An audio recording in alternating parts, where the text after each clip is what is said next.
বন্যপ্রাণী সপ্তাহ পালিত।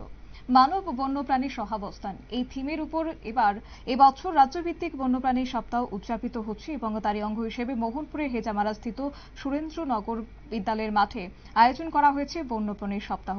রাজ্য বন দপ্তরের উদ্যোগে আজকের এই আয়োজন এবং এই প্রসঙ্গে কি জানিয়েছেন বনমন্ত্রী অনিমেষ দেববর্মা, শুনুন।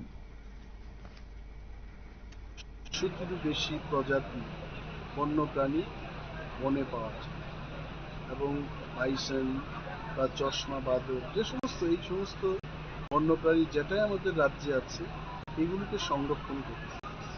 অনেক সময় আমরা ভাবতে পারি না যে বন্যপ্রাণীর ভূমিকা কি, পর্যাবরণ রক্ষায়, পরিবেশকে রক্ষায় তাদের ভূমিকাটা কি। আসলে সমস্ত এই ইকোসিস্টেমকে রক্ষা করার জন্য আমরা সমস্ত প্রাণী পৃথিবীতে একে অপরের উপর নির্ভরশীল।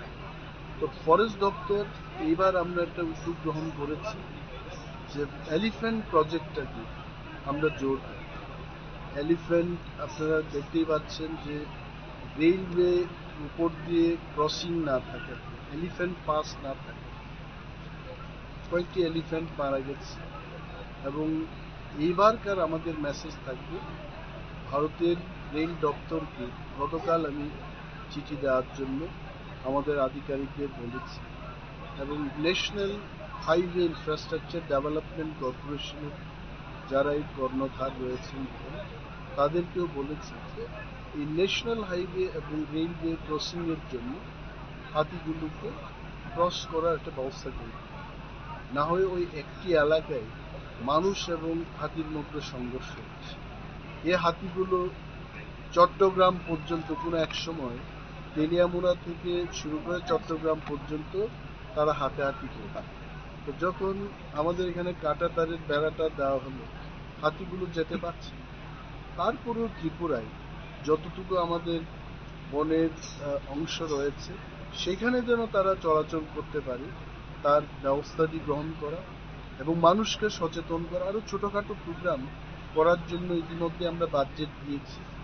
ডিস্ট্রিক্ট লেভেলে হবে, মহকুমা লেভেলে হবে, ব্লক লেভেলে বন্যপ্রাণীর সংরক্ষণ কেন দরকার তার উপর গুরুত্ব আরোপ করে বিভিন্ন ধরনের আলোচনা সংগঠিত করা, এগুলোই আমাদের উদ্যোগ হবে এইবারকার এই বন্যপ্রাণী সপ্তাহে। এবং থিমটা আপনারা দেখতেই পাচ্ছেন যে wildlife conservation and coexistence. বন্যপ্রাণীর সাথে আমরা যেন সহাবস্থানে থাকতে পারি, তাদের অধিকার তাদের দিয়ে আমাদের অধিকার আমরা নিয়ে। বনমন্ত্রী অনিমেষ দেববর্মার বক্তব্য আপনারা শুনলেন। এদিন এছাড়াও উপস্থিত ছিলেন বিশ্বকেতু দেববর্মা, ছিলেন শিল্প ও বাণিজ্য মন্ত্রী শান্তনা চাকমা সহ দপ্তরের উচ্চপদস্থ আধিকারিকরা। অবশ্য এই বন্যপ্রাণীর উৎসাহ উদযাপন পরিবেশের ভারসাম্য রক্ষা এবং বন্যপ্রাণীদের সুরক্ষায় আগামী দিনে একটা তাৎপর্যপূর্ণ ভূমিকা রাখবে বলে আশাবাদী মন্ত্রী অনিমেষ দেববর্মা। নিয়ে নিচ্ছি ছোট্ট একটি বিজ্ঞাপন বিরতির সঙ্গে থাকুন।